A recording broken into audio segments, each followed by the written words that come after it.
Good afternoon, colorists. I am Mia Luyanda with Badass Art, and we are back today to work on our Fair Complexion, Fair Skin tutorial. We are working in the Botany Bay coloring book, Land of Loredale. I will add a link to that in the description.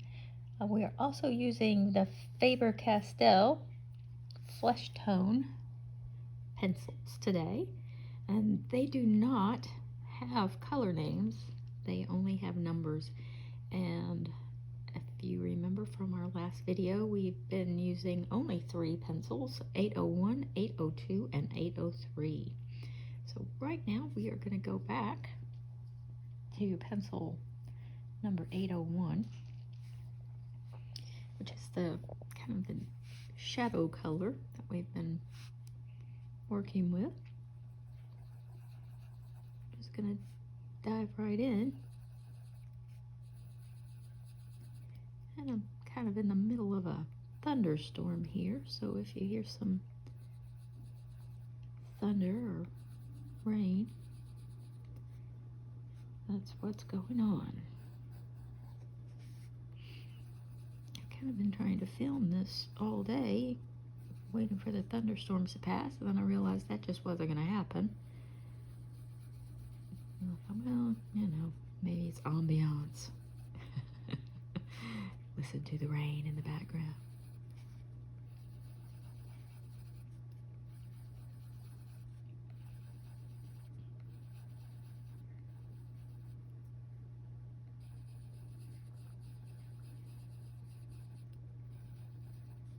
These pencils, I talked about them in the last video. I really enjoy these pencils. I use Faber-Castell a lot. I'm an oil pencil fan. I use wax pencils, but my preference is oils, and I like their range, but I like these because they're flesh tones. Probably my second favorite to Crayola Colors of the World. Their accuracy in their tones and their shades of flesh tones. They're very believable. They're very usable.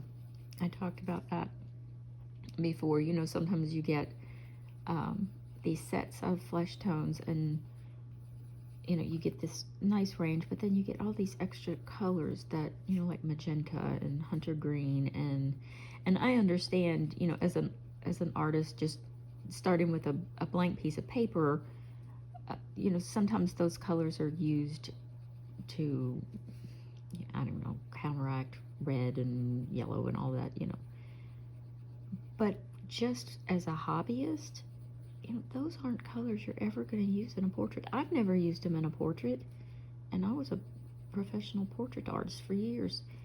I've never used it. So when I buy a set of portrait pencils, I'm going to get the most bang for my buck. I want all of those pencils. I want to be able to use every single one of them on a face. I want yield. And I want to be able to use them for like hair and tree bark and other things. I want them to be believable colors. So I am very pleased with the color selection and the range of colors that came with the Faber-Castell and with the Colors of the World, the Crayola Colors of the World. I get kind of grouchy about that stuff.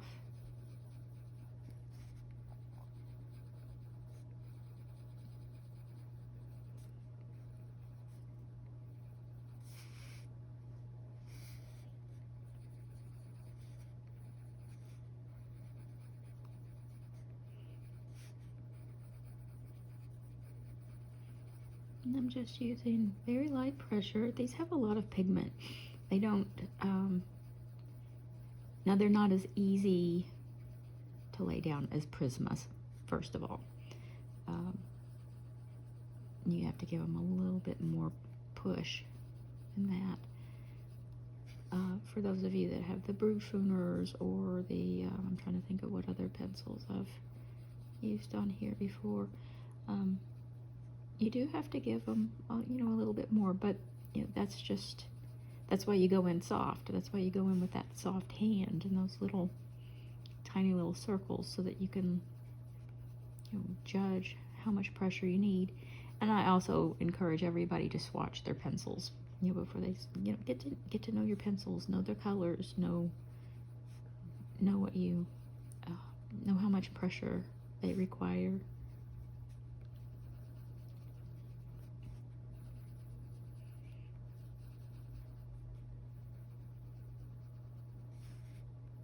I'm a swatcher. We'll have a video on my obsession with swatching.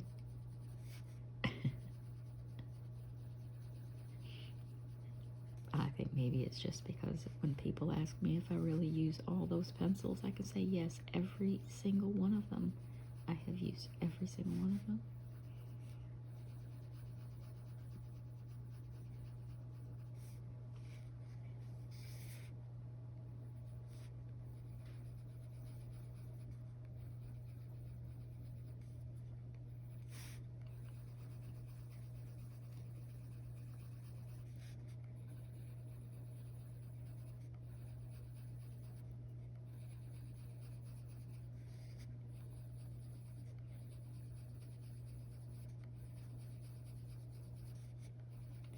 And I'm just going in with this darkest color.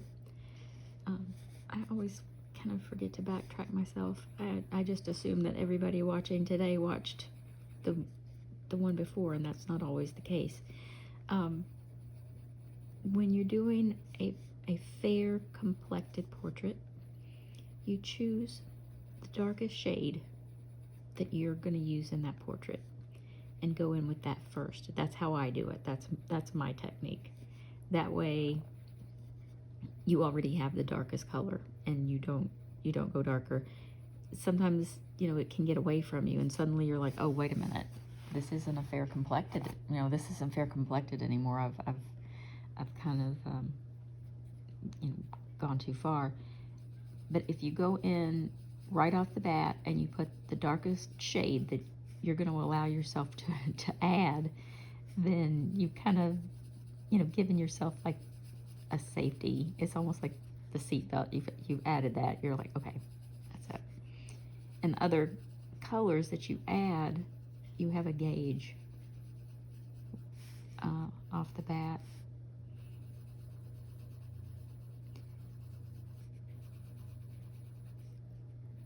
And for this one, I chose those 3 shades. You know, it depends on the portrait. It depends on what you're working with. Sometimes I only use 2. Sometimes I use 4. It just kind of depends.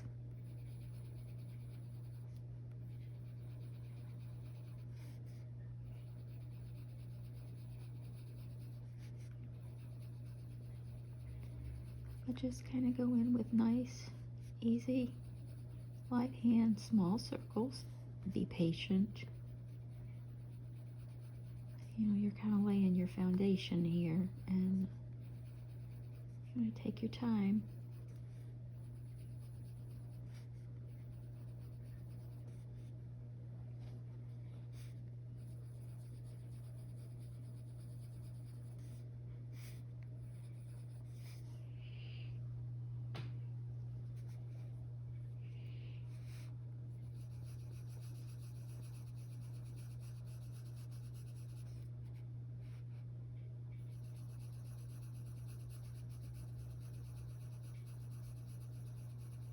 I feel like every time there's a flash of lightning, my camera light adjusts. It tries to compensate for it.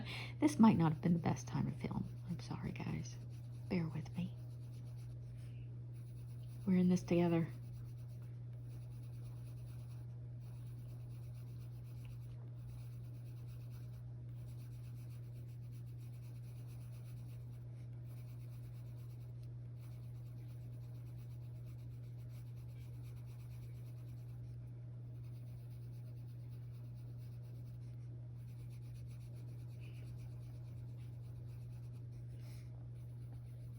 Now remember, if you do end up making her a little too dark, you're working on grayscale.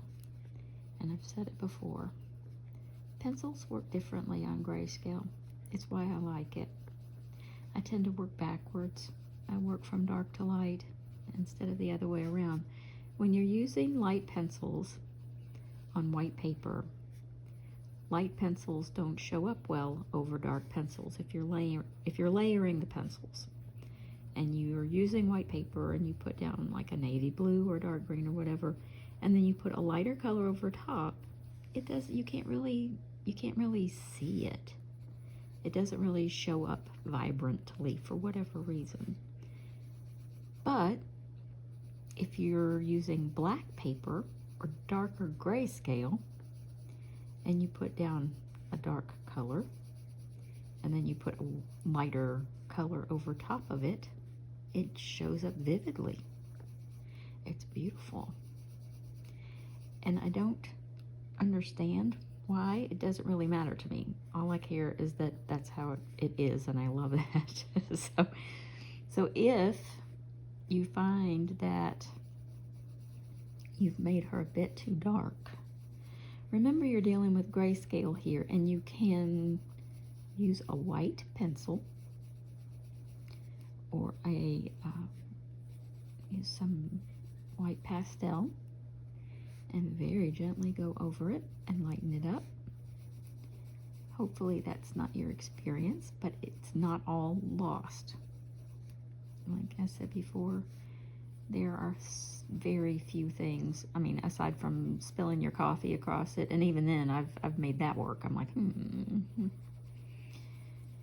not giving up. There are just so many ways that you can fix things. Don't ever get discouraged and toss something out that you've been working on for a long time. You know, give me a shout.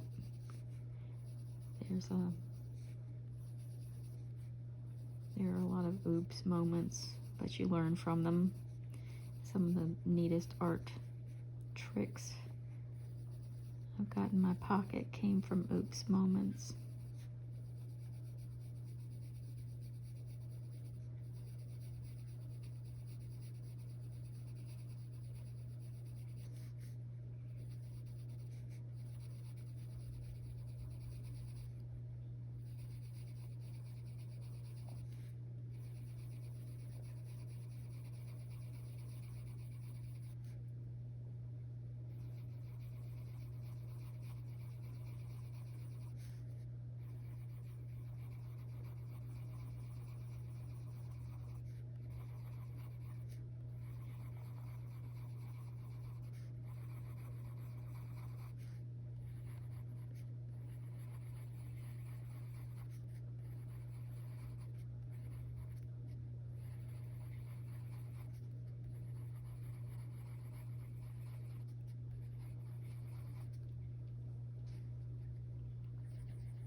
Now later in the week, I'm going to do a video.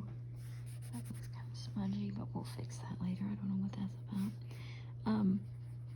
Later in the week, I'm going to do a blending tutorial on different ways of blending colored pencils, oils, and wax. And we'll talk about burnishing. We've talked about that before. It's not something that I do very often, but a lot of people do like it, and I'll show you how to do it. And I'll show you how to use Gamsol, Gamsol is basically odorless mineral spirits, and Gamsol is just the brand. There are a lot of brands out there. That's just the one that I've got. It's reliable, and one bottle will last me for the rest of my life. You don't use very much. I mean, I guess some people do. I don't. A tiny little bit lasts and lasts and lasts. So I'm not sure. I'll just show you the way I use it. And I'll pull out some blending pencils, some different brands of blending pencils, and blenders, and the, I think Caran d'Ache has I've got it around here, it's called a burnishing pencil. But we'll have a look at a couple of those and find out what all the hype's about. And some people love them, and some people are like, nah, that's not for me. But at least you'll understand how to use them, and you can decide for yourself if it's something that you want to mess with.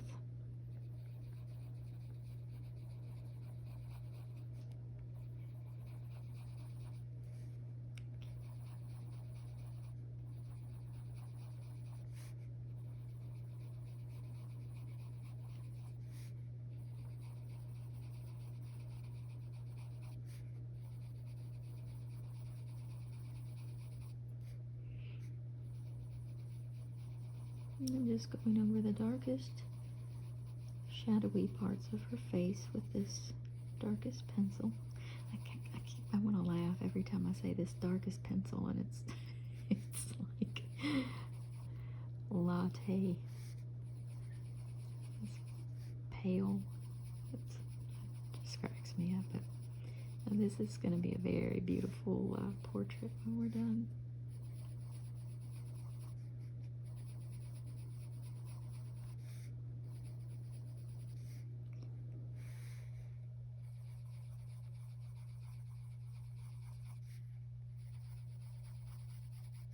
Hey, if any of you watched the rainbow pencil tutorial, tell me how it went.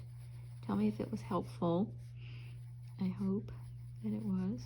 You know, after a few minutes, after you're using them, it's kind of more of just a watch and see kind of thing. But I hope it was helpful. They can be really pretty. They can be a lot of fun.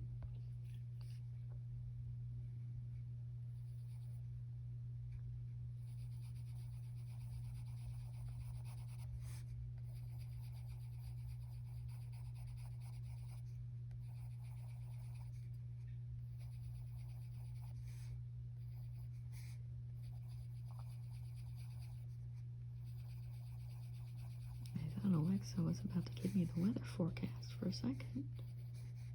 I don't know why she was making noises over there.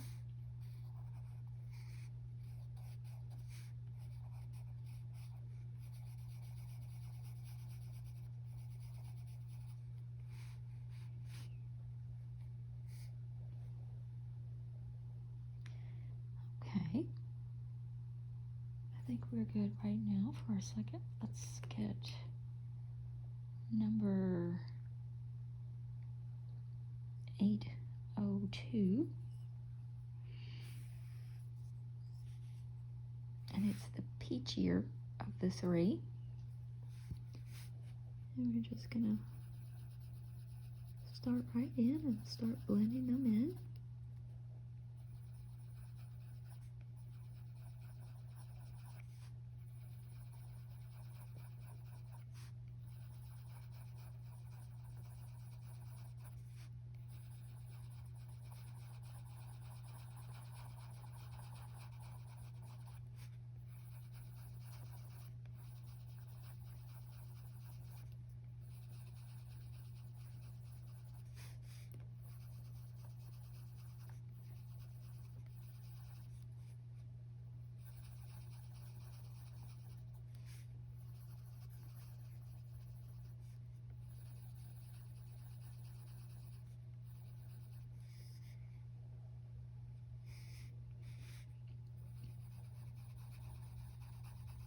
I actually got some equipment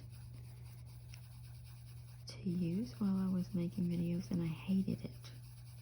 I didn't like the way it sat, and it was like I couldn't zoom in, and this was in the way, and that was in the way, and I was like, no, I'm gonna have to find something different. So I thought I was gonna be more professional for you guys, but you're gonna have to bear with me for a little bit longer.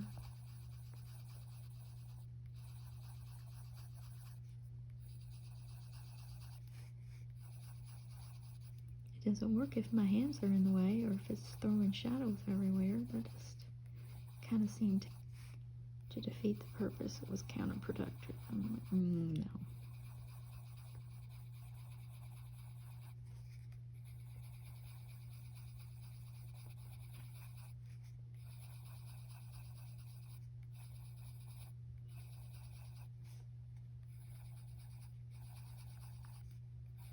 And I have an art room and a desk and all that great stuff, and I end up with my little art board on my lap in my living room most of the time, because my light is good in here, and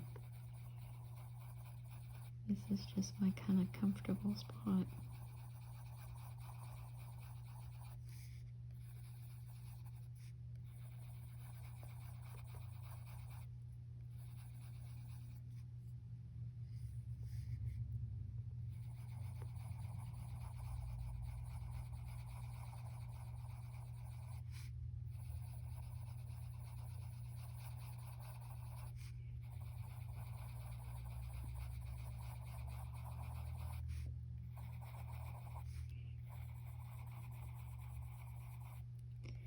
And I think, just kind of cruising along on her. At this point, it's really just the same thing. We're going to fill her in with this peachy pale color, and then we'll go back over it with the more pinky pale color. And then in our next video, we'll do her eyes. We'll do some really, really detailed eyes. We'll get really, we'll get really detailed with them, and her lips.